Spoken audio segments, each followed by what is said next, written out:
आयोग की तरफ से भी एक दस्तावेज जारी किया गया है जिसमें जो तमाम आरोप हैं उन पर जानकारी दी गई। देखिए भ्रम किस तरीके से फैलाया गया, विदेश से जरूरी वैक्सीन की खरीद नहीं हो रही है। इस पर जवाब क्या है? सच ये है कि दुनिया की बड़ी कंपनियों के साथ कॉन्ट्रैक्ट हुआ है और उनसे वैक्सीन खरीदने को लेकर चर्चा हो रही। दूसरे देशों की वैक्सीन को भारत में मंजूरी नहीं दी गई, जवाब इस पर भी आया। और तीसरा सबसे बड़ा भ्रम, वैक्सीन का घरेलू उत्पादन नहीं बढ़ाया जा रहा। पूरी कोशिश की जा रही कि 3 और कंपनियों के साथ कॉन्ट्रैक्ट किया जाए ताकि वैक्सीन सही तरीके से और सही मात्रा में उपलब्ध कराई जाए। वैक्सीन पर केंद्र ने अपनी जिम्मेदारी राज्यों पर डाल दी, यह भी भ्रम फैलाया गया। इसका जवाब भी दिया गया, राज्य को केंद्र पर्याप्त वैक्सीन नहीं दे रहा है, गाइडलाइंस के मुताबिक ही पारदर्शी तरीके से इसका वितरण किया जा रहा है। बच्चों की टीकाकरण पर केंद्र सरकार ने पहल नहीं की, दुनिया में कोई भी देश बच्चों को टीका ही नहीं लगा रहा, यह भी जवाब दिया गया। विदेश से जरूरी वैक्सीन की खरीद नहीं हुई है, इसमें जवाब यह दिया गया कि दुनिया की बड़ी वैक्सीन कंपनियों के साथ लगातार बातचीत चल रही है, संपर्क में है। दूसरे देशों की वैक्सीन को भारत में मंजूरी नहीं देगी, विदेशी वैक्सीन की एंट्री आसान की जाए इसके लिए नियम कायदों में थोड़ी ढील भी दी जा रही है, यह भी सरकार की तरफ से जवाब दिया गया। वैक्सीन का घरेलू उत्पादन नहीं बढ़ाया गया, इसको लेकर भी जवाब आ चुका है। जवाब में यह कहा गया कि कोशिशें लगातार की जा रही हैं, टाइप्स किए जा रहे हैं ताकि ज्यादा से ज्यादा प्रोडक्शन हिंदुस्तान में ही हो सके। राज्यों को केंद्र पर्याप्त वैक्सीन नहीं दे रहा, यह सबसे बड़ा आरोप था। गाइडलाइंस के मुताबिक और पूरी पारदर्शिता के साथ ही राज्यों को सही तरीके से वैक्सीन वितरित की जा रही है। बच्चों को लेकर सवाल था जिसका जवाब लगातार दिया गया। जवाब में यह भी कहा गया कि कोई भी दुनिया का ऐसा मुल्क नहीं जहां पर फिलहाल वैक्सीन बच्चों को दी गई हो। लेकिन हकीकत क्या है ग्राउंड रियलिटी वैक्सीन को लेकर? देखिए जरा कुमार कुणाल की रिपोर्ट।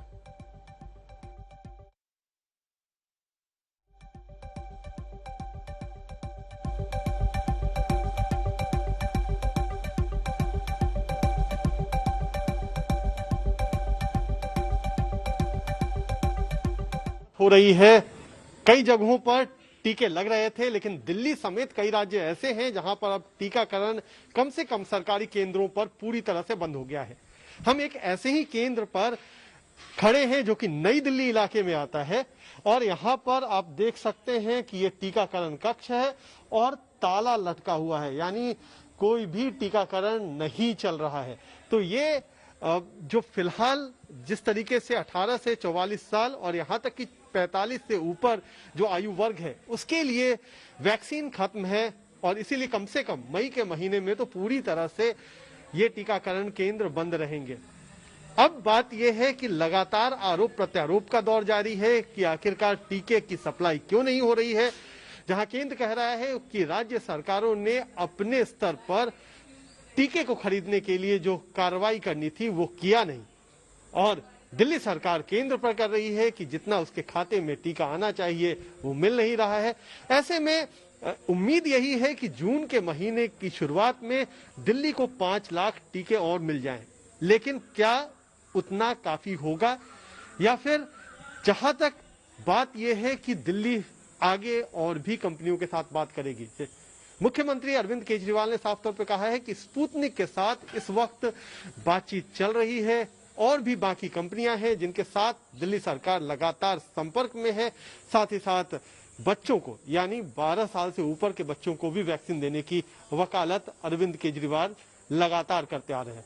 लेकिन स्थिति यही, टीकाकरण पूरी तरह बंद, कम से कम सरकारी टीकाकरण केंद्रों में इस समय वैक्सीन मुहैया नहीं है और वैक्सीनेशन ठप पड़ा हुआ है। कैमरामैन प्रेमचंद मिश्रा के साथ कुमार कुणाल, दिल्ली आज तक।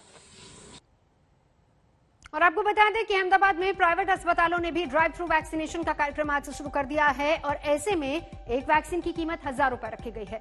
देखिए गोपी घांगर की रिपोर्ट। अहमदाबाद में आज से 18 प्लस के लिए जो प्राइवेट वैक्सीनेशन ड्राइव है वो शुरू किया गया है। यहाँ पे जो ऑन स्पॉट रजिस्ट्रेशन है वो भी होता है और जो 18 प्लस की उम्र के लोग हैं उनके लिए भी यहाँ पे वैक्सीनेशन ड्राइव ये रखा गया है, जो ड्राइव थ्रू के जरिए यहाँ पे लोगों को आना रहेगा और यहीं पे ऑन द स्पॉट उनका रजिस्ट्रेशन हो जाएगा। आप देख सकते हैं कि लंबी लाइन लगी हुई है यहाँ पे गाड़ियों की।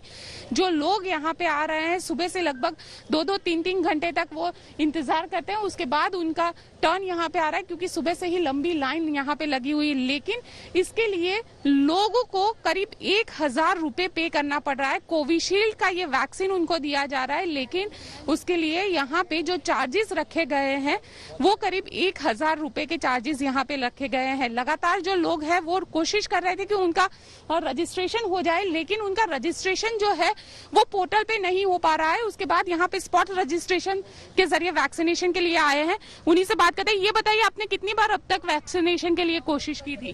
मैं पिछले 2 वीक से ट्राई कर रहा था, ऑनलाइन स्पॉट्स नहीं मिल रहे थे मुझे, इसलिए फिर हम लोग ड्राइव थ्रू में आए।